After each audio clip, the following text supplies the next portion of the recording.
StockPulse Newsroom, talking Ivor Exploration today. That's IVOR on the CSE. They've been in the news, working their Apex Uranium Project there in central Nevada. To run through the details of that news, give us a little background on the company. I've got the CEO, David Forrest, here. So, yeah, David, thanks for taking the time here. A little bit of a new one to me. Had a nice move in the market here. Relatively new story, though. Please lay the opportunity out here for investors. Yeah, for sure. So, I mean, it's a pretty unique opportunity in uranium. I mean, we all know uranium's doing really well these days, and a lot of interest in North American supply, global supply. You know, Russia supplies a huge amount of uranium, about 15 million pounds a year, that comes from downblended weapons, which is obviously all in jeopardy now. So, big push to, find new uranium supplies. And looking at uranium projects, we came across this one that's very unique in the US and maybe globally for a number of reasons.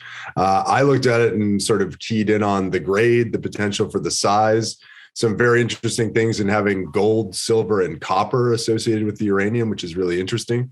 But I mean, most importantly, the project is Nevada's largest past producing uranium mine. So it produced about 50% of Nevada's total output, 106,000 pounds in just a couple of years, back when it was operating in the 50s. So, I mean, that was striking. A lot of the other dimensions to it were striking. And then I showed it to a fellow named Garrett Ainsworth, who has come on as our lead technical advisor for uranium. Garrett's an awarded uranium geologist. He's made 2 uranium discoveries and also served as VPX for NextGen. So a guy who really knows uranium. And he said the same things that I was thinking. He said, why have I never heard of this before? And and this looks like really unique. So this is the first pass on it. This really hasn't had any visibility at all in a public company for the better part of 50 years. So it's really bringing back this kind of sleeping giant that's just been, and it's not like it's hidden physically. It's located on a highway 2.5 hours outside of Reno. But just, for a number of legacy reasons, hasn't been in a public company, even in the last big uranium boom. So, I mean, we're super excited about restarting this. I mean, it's 2,600 feet of underground there. It's, this is far from a grassroots project. It's a past producing mine with all the trimmings and trappings on it. Yeah, let's unpack that. What's rebooting this thing look like? Right. So, yeah, good question. We're getting into it now. We've got boots on the ground looking, but what we do know is we've got over 100 drill holes on the project historically. We've got the logs and the assays for those.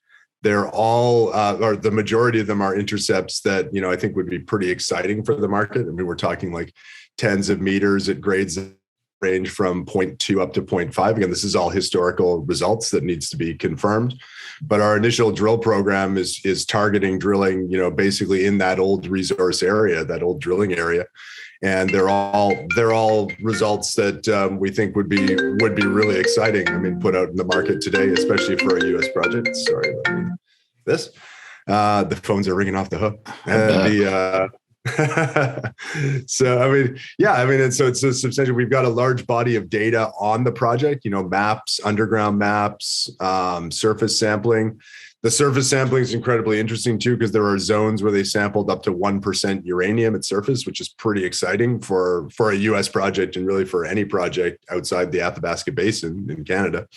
So, I mean, the potential for those kind of grades is really striking. And then again, the historic records tell us that before this was a uranium mine, it was a silver mine and produced high grade silver. There were reports of gold associated with it, reports of copper. So, I mean, all of these things very, very unique in terms of the geologic setting.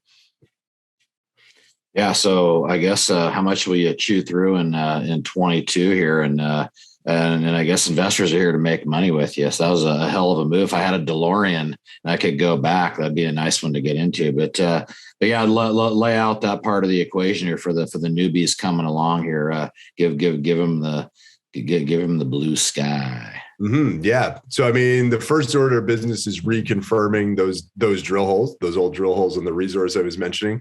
Some of those holes have zones that grade over 1%, which is really interesting. So we're going to confirm those historic results. and then look to continue drilling to prove out a resource on it. We know from the old maps essentially where the ore body was mapped in the past. So just confirming that. We put a deposit on a drill. We've had a 43101 specialist on site. So we're hoping within the next 12 months to have a maiden resource, it wouldn't be a maiden resource, but the first modern resource on the project. Modern maiden. I like modern it. Maiden, the iron modern maiden. Yeah.